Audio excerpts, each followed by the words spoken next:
The judge's gavel had barely struck when Graham's face drained of color, his own words echoing through the courtroom for everyone to hear. I didn't gloat. I simply adjusted my papers. Calm as stone. Truth doesn't need a shout when it's well documented, and this was only the beginning. The hum of the furnace filled my eerie row house, that familiar sound that makes an old place feel alive. I had my leg propped on a pillow, the stitches still tender, an ice pack sweating against my skin. The TV murmured about tomorrow's rain, and the smell of eucalyptus rub lingered in the air. 4 days after knee surgery, I should have been resting. Instead, my mind chased 1,000 small thoughts, whether the Medicare bill had cleared, whether anyone would call just to ask how I was. The phone buzzed, pulling me from the quiet. The caller ID glowed. Graham Calder, my son-in-law. My gut tightened the way it used to before staff meetings at the hospital. I pressed answer and said, "Evening. Graham." He didn't waste time. "You're home doing nothing anyway. Eunice, we're dropping the kids off for a week. Leona and I need a break from parenting." For a moment, I thought I'd misheard. "Graham, I'm still on pain meds. 4 days post-op." He chuckled, low and smug. "They're easy. Mara knows the drill. You'll be fine." That tone, smooth as glass, cold as it too, cut deep. He wasn't asking, he was informing. I heard traffic on his end, maybe the turn signal ticking. "Just handle it," he said, and hung up. I sat there with the phone still warm in my hand, the ache in my leg spread to my chest. For a long minute. The only sound was the kitchen clock marking each insult. Then the nurse in me woke up, cool, methodical, deliberate. I grabbed a notepad from the drawer and wrote April 14th, 6:42 p.f. Call from Graham Calder, dropping kids for 1 week. No prior notice. If life was going to treat me like a clipboard, I'd fill every line on it. 20 minutes later, headlights swept across my porch. The SUV's engine growled like a challenge. I pushed myself upright with my walker, the pain sharp but grounding. Through the curtain, I saw Leona in the passenger seat, face turned away. Graham stayed behind the wheel, fingers drumming. Mara climbed out first, backpack half unzipped. Noah followed, clutching a plastic grocery bag with handles stretched thin. "Hey, Grandma," Mara said, voice small. "You two eat?" I asked. "Kind of," she murmured. They looked cold, no coats thick enough for April's lake wind. No medication list, no overnight schedule. I opened the door wider. "Come in before you freeze." Graham didn't step out. He just leaned over and said, "We'll call." Then the door slammed. The SUV backed out so fast the gravel spit. No wave, no thanks, just red taillights slicing through dusk. Inside, I knelt beside Noah. "You okay, sweetheart?" He nodded, eyes on the floor. A faint bruise circled his wrist like a secret. My throat burned, but I kept my voice level. "Let's get you both settled." I checked the fridge. Half-gallon of milk, expiration looming. Fruit turning soft. The pantry held ramen and cereal, comfort food and poverty in the same box. I started a list, supplies needed. Bedtime routines, unknown. Hygiene check tomorrow. Old habits die hard. Nurses assess even when nobody's watching. When the kids were eating apple slices, I made 2 quiet calls. First to Velda Crane, a retired social nurse. "Velda, what's the right way to document a neglect concern without triggering panic?" She promised to drop off templates. Then to Clara Duval, my neighbor, once a cop. "Clara, does your porch cam cover my steps?" She laughed. "Sure does. You expecting trouble?" "Not expecting," I said, "just preparing." By 9. The house was calmer. I tucked Mara into the guest room. Noah on the sofa near my chair. If you wake up scared," I told him. "Tap my shoulder. Nobody gets mad for that." His eyelids fluttered, finally heavy with trust. I texted Leona. "They're safe. Call me when you can." The 3 dots blinked, then vanished. Silence again. I eased onto the porch for one last breath of lake air. Streetlights flickered down Cascade Street. The doorbell cam blinked blue.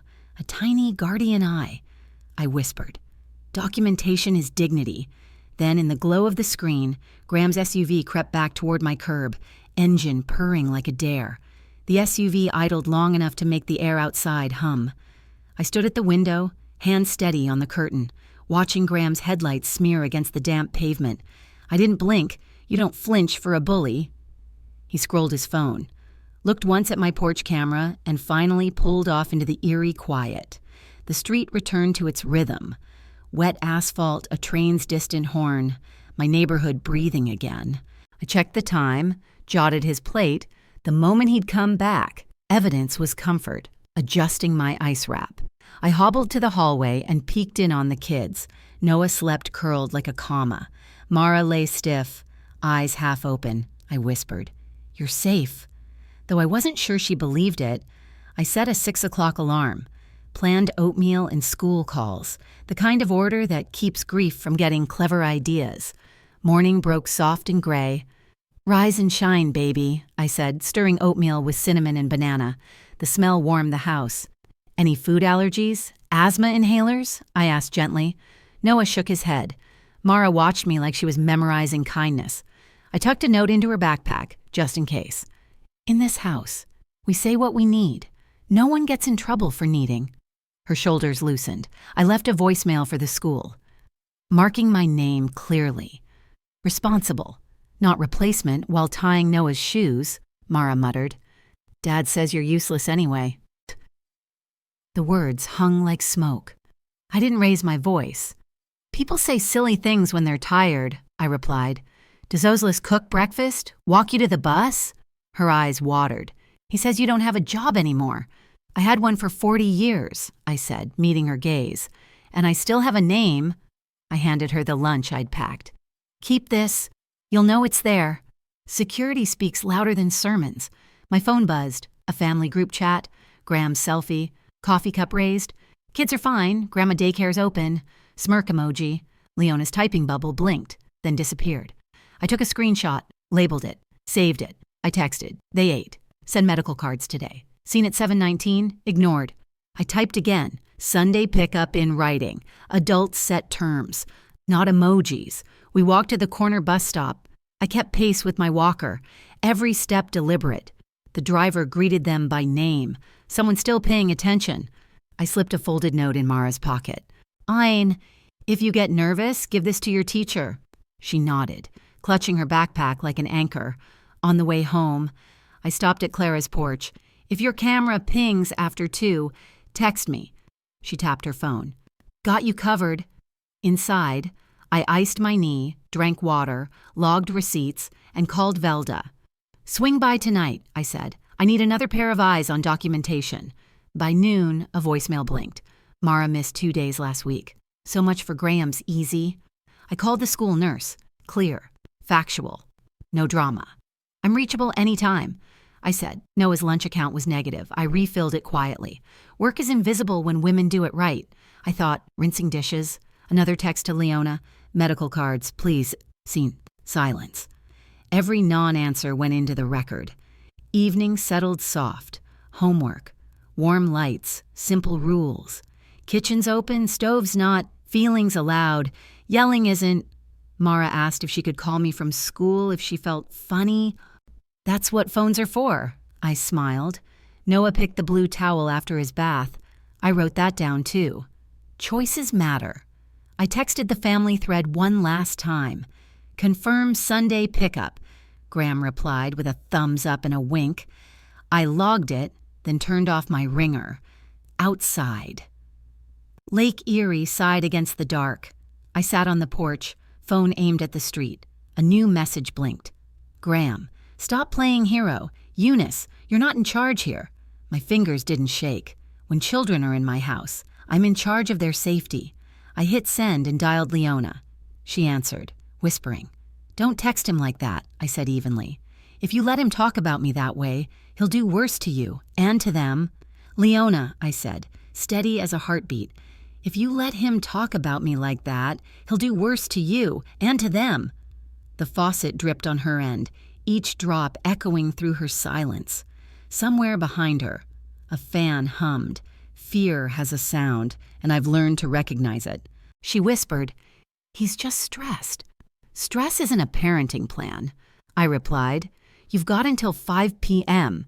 to send the medical cards and school contacts. No, please. Deadlines make people act faster than politeness. Her breath hitched. He'll get angry if he finds out I'm talking to you. He's already angry. Honey, the question is, does he get to stay that way forever? She mumbled something about fixing it later. I logged the time, her tone, and the promise she didn't finish. Denials or data. After we hung up, I sent a text summarizing everything. Sunday pickup in writing, daily check-ins, cards by 5. My thumb hovered before I added, this isn't a threat, it's structure. Then I set the phone down and made coffee. Adults need clarity, not chaos. At 10:14, Leona texted back, you're trying to start something. No, I typed. I'm finishing avoidance. I added one more line. If you need to say the truth, call me, not the group chat. The typing bubble appeared, then vanished. Fear silences faster than guilt.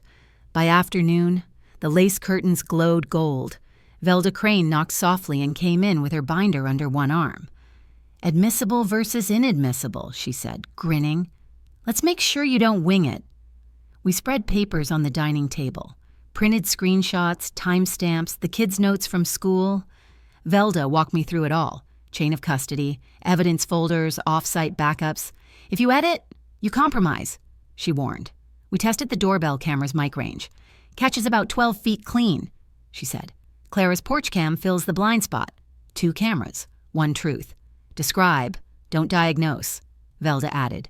Let the facts breathe. I nodded. Nursing taught me precision. Velda was just reminding me how to use it outside the hospital walls. Later, I called the school counselor, explaining I was temporary guardian. No labels, I said. Just a little extra kindness if you see worry. At home, I organized what Velda called my comfort shelf. Nightlights, coloring books, a jar of lavender sachets, small things that make safety visible. I taped a note on the fridge. Needs are not trouble. Ask. At 4:52, my phone buzzed. Leona read the message. No reply. The clock ticked louder as 5 approached.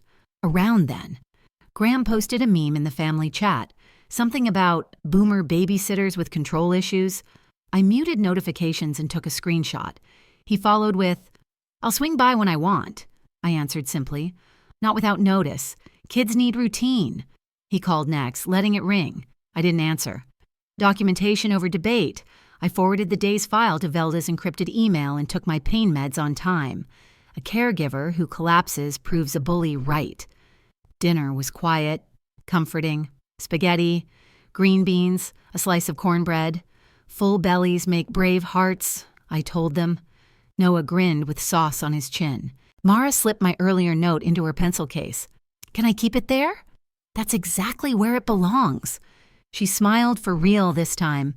I wrote it down, first genuine smile, day 3, before bed, I promised. No one yells in this house, not even me. The air seemed lighter for it. At 5:17, my phone buzzed. A photo arrived. Medical cards on a granite counter, but in the faucet's reflection, Graham's phone sat in Leona's hand. My stomach tightened. I zoomed in, saved the image, and stepped onto the porch just as the doorbell cam blinked alive again. The SUV's engine rumbled like it owned the street. I switched my phone to the live feed, the doorbell camera throwing its soft blue light over the porch. Graham had parked half a house down and drifted to my curb. He didn't knock, didn't call, just sat there idling. Testing my nerves, I kept my walker close to the foyer wall, steady but ready. My voice was calm when I spoke aloud. This device is recording. The system replied in its flat tone, and the timestamp stamped itself on screen. I texted Velda. Testing pattern returns. Her response came quick. Stay neutral, don't engage. I inhaled once. Slow and even, documentation before emotion. That's how grown folks survive disrespect. He stepped out, carrying 2 grocery bags, the cheap kind that cut into your fingers. He checked his reflection in the SUV window, straightened his jacket, then walked up my steps. He didn't knock. One bag ripped as he set it down. Juice leaking, no ice pack, raw chicken half thawed. I spoke for the mic. perishable items left without refrigeration. He looked straight into the camera, lips curling in that thin smile men use when they think you can't touch them. Then he got back in the car and scrolled through his phone while the bags sat sweating on my porch. I waited 2 full minutes before using my reacher to pull them inside. No confrontation, no satisfaction for him. I snapped photos, time on porch, time on counter, and logged each item. Then I uploaded the clip into my cloud folder labeled S7. Porch drop neglect. Evidence. Not outrage. Inside. I kept the kids steady. Homework first, then a board game, I said, setting the table for normal. The rhythm of pencils and paper drowned out the ugliness outside. I tested the milk from the bag. Cool. Not cold, and poured it down the drain. I texted the family thread. Bags left unsupervised. Perishables disposed. No accusation, just truth. Then I said out loud, mostly for the children. In this house, we take care of things. Nobody dumps food on our steps. The doorbell light glowed steady, my small blue guardian. Near dusk, Clara Duval crossed the street carrying a USB stick. Pulled last month's timestamp, she said, handing it over. On her porch cam, Graham had done the same thing 2 weeks ago. Same angle. Same lazy smirk. We synced our footage, clock by clock. Clara, always the ex-cop, grinned. Judges love patterns, she said. We wrote a simple index, dates, items, no responses. I signed, she initialed, and we both smiled at Velda's text pinging through.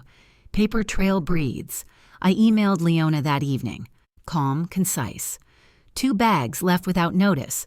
Items discarded. Please provide a written plan for future deliveries. I attached thumbnail stills. Not the full clip.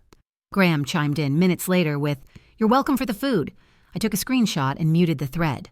My reply was short. All items must be handed to an adult MOE. House safety policy. Then I saved every message twice. Labeled by date, tucked 1 USB in a tin on the pantry shelf.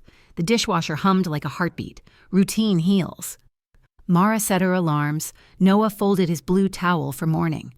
I took my pain meds, updated my chart, and breathed the peace that comes when you do everything right. Before bed, I whispered, respect is a habit. Neglect is, too, only one belongs here. At 9:42, my phone buzzed. A new message. Child Protective Services requests a home visit. Third-party concern. I texted back, tomorrow, 4 p.m., house open. Then I slid the USB into my purse. Ready for whatever the state thought it might find. By 3:50, my house looked like it could testify on its own.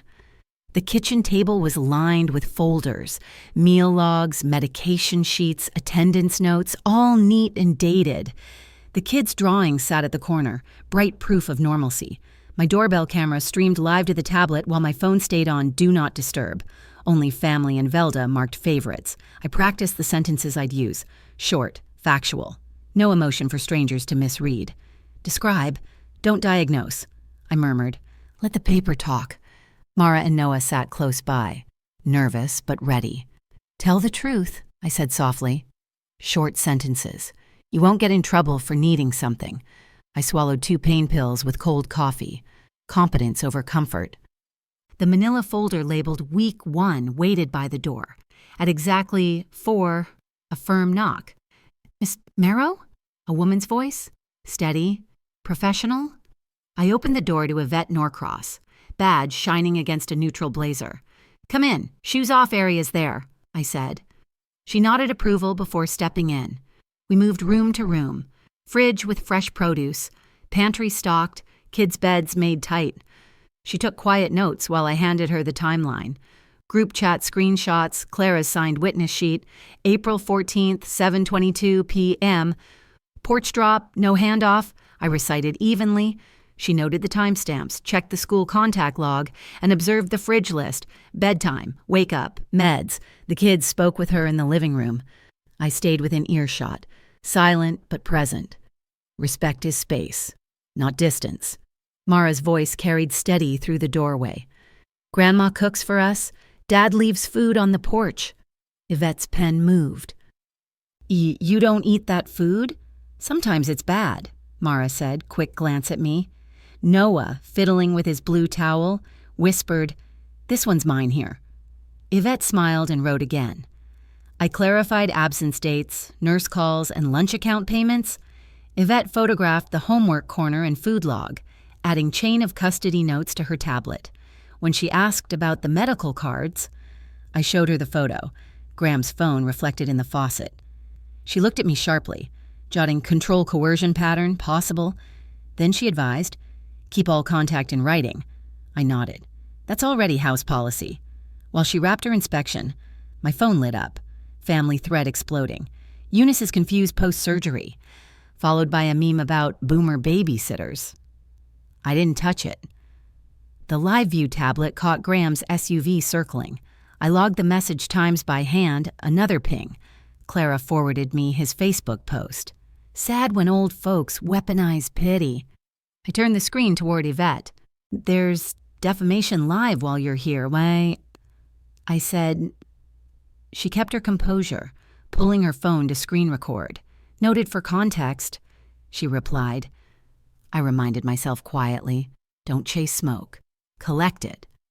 When she finished, Yvette closed her binder neatly. "Environment stable. Structure consistent. I'll confirm with the school." She laid out next steps. Pediatric visit within 72 hours. Written Sunday plan. No unsupervised handoffs. She handed me her card. "Upload video files here," she said, pointing to the secure link. I asked for the statute numbers related to custody safety. She smiled faintly and read them off while I wrote. "Before leaving," she added, "keep your tone as it is today. It carries authority," I said. "I'm a nurse, Miss Norcross. We chart because we care." Once the door closed, I opened the family thread and typed, "Per CPS. No porch drops, my adult-to-adult handoff only. Sunday plan in writing." The typing bubbles came and went. Then Graham's reply, a laughing emoji, followed by, "See you when I see you." I saved the message, screenshot, and emailed Velda. "Visit complete. Uploading tonight." As twilight bled across the window, headlights crept past the curb, the SUV idled again, horn tapping twice, like a dog marking territory. I didn't move. The camera blinked red. Patient as I was, my phone rang, blocked number. I answered. "You really want a war?" Graham's voice, slick and close. I hit speaker, pressed record, and said evenly, "For everyone's safety, speak clearly." "Go ahead, Graham," I said, steady as a metronome. "You called me, remember. Speak clearly." His chuckle slithered through the speaker, that smug confidence of a man who thinks cruelty is intelligence. "You really think CPS will take your side, old lady? They'll take one look at your gray hair and limp and call it early dementia." I didn't rise to it. I set my phone flat on the table where the camera could see the second one. My thumb tapping record. The red dot blinked to life, pulsing like a heartbeat. "I think CPS listens to whoever shows receipts," I said, polite as a Sunday usher. He scoffed, voice dripping mockery. "You can't even climb stairs. That knee surgery proves you can't handle 2 kids." "I recovered before you learned to parent," I replied, calm enough to make the silence afterwards sting. 5 seconds of nothing stretched into its own kind of confession. He finally muttered, "We just need space. Okay? A break from parenting." I leaned closer, soft as a whisper. "Say that again?" he repeated, louder, as if volume made him right. I marked the time on a sticky note, each insult, a breadcrumb for the truth trail. Then came the crack in his armor. "Leona's unraveling. The kids don't listen, and you were supposed to fix it when—" "You owe us that." I let him run his mouth. Anger has a rhythm. You learn it working night shifts with belligerent patience. "If CPS calls, he continued, I'll tell them you're paranoid. Maybe slipping. People buy that quicker than whatever story you'll spin." He didn't know his own ego was doing me favors. "Once they take the kids," he added, "they'll hand them back to Leona. Clean slate. No witnesses, no guilt." I pressed my lips together. Felt my pulse. Steady. "Thank you for clarifying that, Graham." He snorted. "You're not clever, you're crazy." The call ended abruptly. I sat there, the dial tone humming like a small engine of victory. 13 minutes, crystal audio. I labeled it S11_confession_4-14-24.mp3, copied it to the cloud, then to a drive. Documentation is survival with a timestamp. My legs throbbed, but I didn't move right away. I stared at the dark TV screen reflecting my face. No rage, just bone-deep steadiness. I opened my notebook. Post call, confession received, provocation none. Routine kept me from breaking. The kids sat on the rug, coloring quietly. The scent of spaghetti reheating in the microwave filled the room, grounding me. Eat before it gets cold, I said. Noah hummed. Mara smiled weakly. Normalcy. Rebuilt one small ritual at a time. I called Velda. He confessed. I told her. Said he'd claim I'm senile to keep custody. Don't send it yet, she advised. Let him swing again. Once he calls CPS, we'll forward both calls to a vet. That's cruelly smart. Cruelty's what he counts on. We're just using precision. I hung up, texted Clara. Proof secured, porch light steady. Her reply, a single thumbs up emoji and the words, got your back. By 9, the kids were asleep. I logged onto Yvette Norcross's secure link and uploaded the file, attaching a clean summary. Recorded in compliance with PA Statute 5704, one-party consent. Caller initiated contact voluntarily. I added screenshots of the Facebook post, message threads, and timestamps. No adjectives, just evidence. Minutes later, an auto reply. Received. Verification in progress. Velda texted again. Don't warn Leona.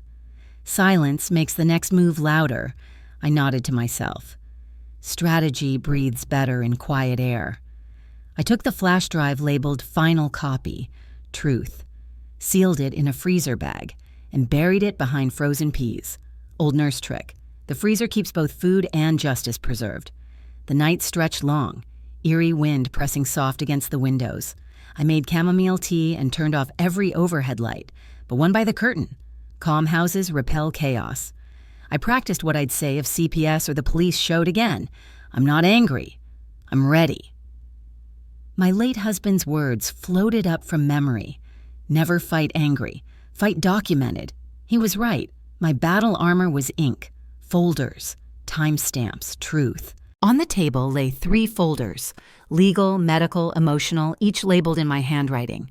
Neat and final, I touched them like rosary beads, whispering, "You underestimated a nurse who learned to stay calm through beeping monitors and dying hours." Outside, a car passed slowly. The porch light caught the wet street, turning it gold for a second before darkness swallowed it again. I stood, knee stiff but stable, and flipped the porch switch back on. That light wasn't fear. It was a boundary glowing. At 11:42, my phone buzzed on the counter. One word from Velda. Triggered. I crossed to the window, drew the blinds open. Red and blue lights flashed across the SUV's chrome like restless lightning. I could hear muffled radios, the faint click of boots on pavement. When the knock came, 3 sharp, official raps, I didn't flinch. This wasn't CPS anymore. It was the police. The red and blue glare painted streaks across my living room walls like restless lightning. I switched on the lamp by the window and moved slowly to the door, gripping my walker, not for weakness, but balance. The kids were asleep, breaths soft and even. The house smelled faintly of chamomile and soap. I opened the door before the second knock landed. "Evening, officers," I said evenly. 2 eerie PD uniforms stood on my porch, one with a clipboard, one scanning the yard. House is calm. Children are asleep in their rooms. The taller one nodded, introducing himself as Officer Diaz. "Ma'am, we received a call reporting possible elder confusion and unsafe conditions involving minors." I handed over my driver's license, Medicare card, and a printed CPS case number from Yvette Norcross. "Everything's in order," I said. "You're welcome to verify." He blinked, taken aback by my calm. "We'll just need a look around, ma'am." "Of course. Kitchen's that way. Children's room down the hall. Please keep your voices low. They've had a long week." I silenced the chime, kept the live view recording. "This device records audio and video," I announced. "Transparency protects truth," I reminded myself. "Control the breath, not the pain inside." I handed Officer Diaz a USB labeled Porch Drops S7 plus Clara Duval S8. He plugged it into his tablet. I narrated timestamps as if reading a medical chart. The video showed Graham leaving grocery bags on my porch. No knock, no contact, perishables spoiling under the evening light. The officer paused. "He just leaves them there?" "Yes," I said. "No cold packs. Note my comment. Perishable items left unrefrigerated." The second officer, a woman named Lang, watched the footage of his smirk. The deliberate neglect. "You documented everything," she said. 40 years in nursing," I replied. "We chart to protect people who can't testify for themselves." We toured the rooms, the folded blue towel, clean linens, the homework corner stacked neat, the fridge full, the log on the door in plain sight. Lang smiled faintly. "Your documentation's cleaner than our reports." Then headlights cut across the curtains again. The familiar growl of Graham's SUV rolled to the curb. He stepped out, phone camera raised, broadcasting live. "Look at this! Unsafe grandma! Cops already here!" Officer Diaz stepped outside before I could move. "Sir, stay off the porch. I'm here for my kids," Graham barked, waving his phone. "She's losing it." "Do you have a written custody order?" Diaz asked. He faltered. "Not yet, but then you'll wait. This is a welfare check, not a stage for your video," Diaz said, voice firm. I stayed by the threshold, visible but silent. Graham kept streaming until Officer Lang pointed up at the doorbell camera. "Sir, that's recording." Two cameras, 2 angles." His smirk faltered. "See you in court," he muttered before peeling away, tires spitting gravel. The officers noted the time, plate, and chargeable disturbance. My phone buzzed again. Block number. I pressed speaker so both officers could hear, Leona's voice whisper thin. "He told me to say you're confused. I can't keep this up." "Leona," I said, steady as the hum of my fridge, "I need 2 things. Medical cards in your name by morning, and a Sunday plan in writing. No more porch drops." She sniffled. "He used my account for those posts. I just didn't stop him." Officer Lang began typing. I repeated clearly, "You're saying he posted through your account?" "Yes," she said softly. "Would you text that, short and truthful?" I asked. A moment later, it arrived. Graham left the groceries. I knew it won't happen again. I showed it to the officers. They nodded. "We'll attach that," Diaz said. They finished their report in my kitchen while I brewed coffee. I printed my logs and handed them matching index sheets for the USB folders. The officers filed an official no contact without notice instruction and gave me a card. "If he returns tonight, call dispatch. Use the phrase blue towel present. They'll know minors are safe." I smiled faintly. That's a code I can live with. After they left, I locked the doors without fear, posted a new sign on the porch. Recorded premises. No porch deliveries, routine. Not revenge. The house exhaled when the engines faded. I reheated my tea, flipped the light to warm white, and checked on the children. Mara was asleep on an open library book. Noah's blue towel rested over his knees like a small flag of peace. I logged the night's events, police welfare check, attempted provocation, Leona's text confession. Then I stored the USB in the pantry tin, back up in the freezer. Hospital habits die hard. Redundancy is safety. By morning, I was at the county courthouse. Documents stacked neatly in my tote. Temporary protection from harassment, I told the clerk. The forms filled themselves. Every field already had a date, time or file name waiting. I requested CPS coordination for the kids' appointments and emailed the principal a short note.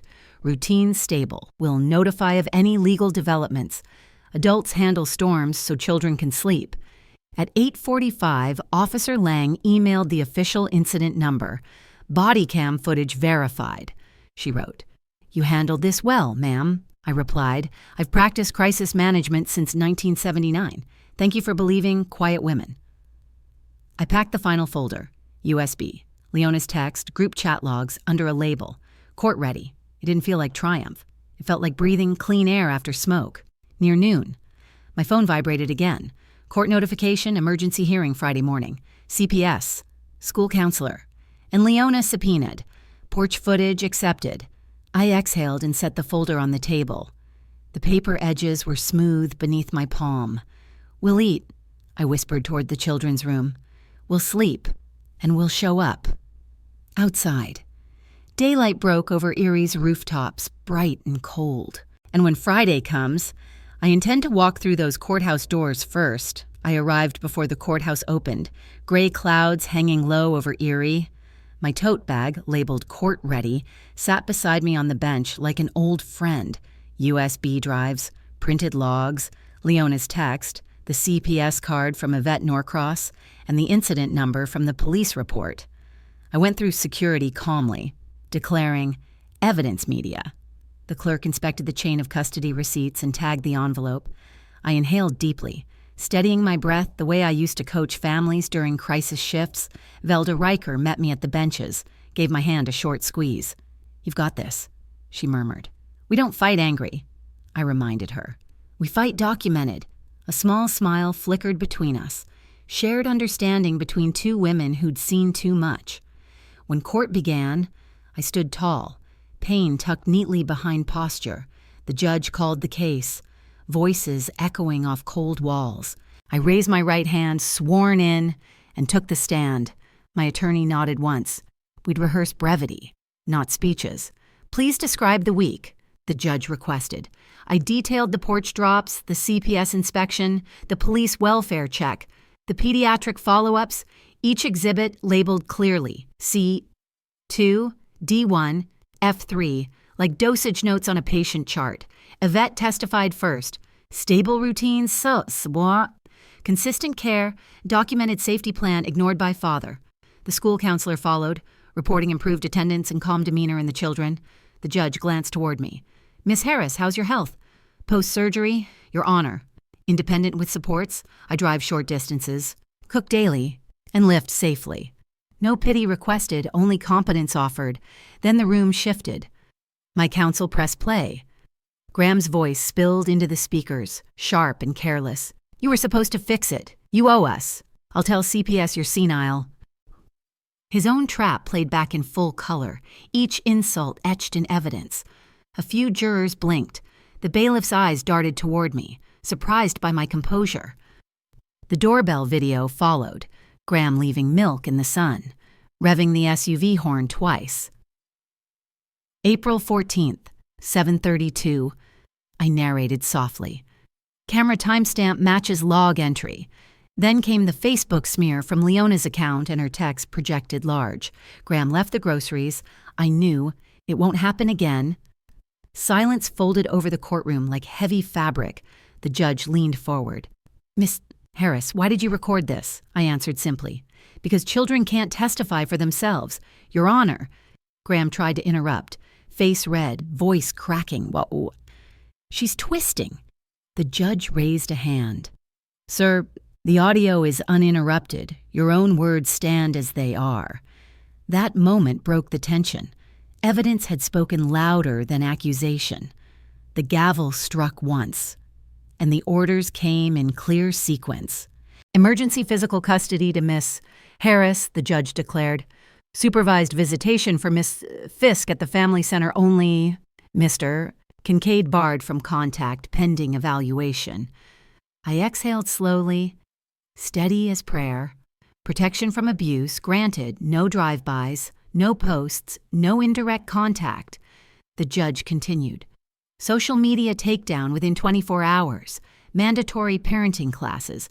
Digital forensics review, all fees to be paid by Mr. Kincaid." His lawyer mumbled acknowledgement. My attorney didn't smile. She only nodded. Knowing relief isn't celebration, it's recovery.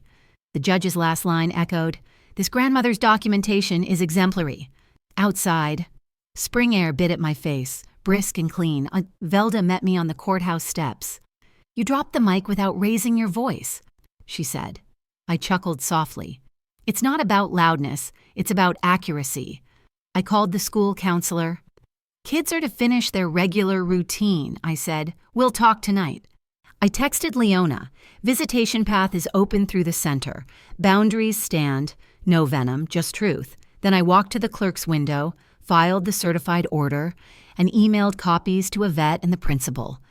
Adults handle paperwork, so children can just be children. My hip complained on the way to the car, but the ache felt earned. I sipped water, leaned back, and watched the courthouse fade in the mirror. Paperwork might weigh a pound, but justice feels light. Home smelled like garlic bread and crayons. Mara talked about a spelling test. Noah carefully folded his blue towel back onto the radiator. I told them in plain words. The court listened. We have rules now. Safe ones. Together. We taped the order inside the pantry door, between grocery lists and the emergency numbers. Policy. Not fear. I snapped a photo and sent it to Clara with the message, "Home is calm. Thank you for watching the light." She replied with a heart and the words, "You did good, Miss E." Later, I dimmed the lamp, leaving the porch light on, a symbol of peace, not defense. The house hummed in quiet rhythm again, like a body returning to normal vitals. My phone pinged, from District Attorney's Office. "Would you like to pursue a separate harassment case against Mr. Kincaid?" I glanced at the kids laughing over a chessboard. Joy, simple and pure. I typed back slowly. "Yes, if it keeps the peace we've earned. Tomorrow, I'll bring the same binder, only lighter." The porch light flickered once, then steadied, a heartbeat in the dark. My phone buzzed again. An unknown number. Same area code as Graham's attorney. I hesitated. Thumb over accept. Outside, a car idled too long at the curb. Was justice finished or just beginning?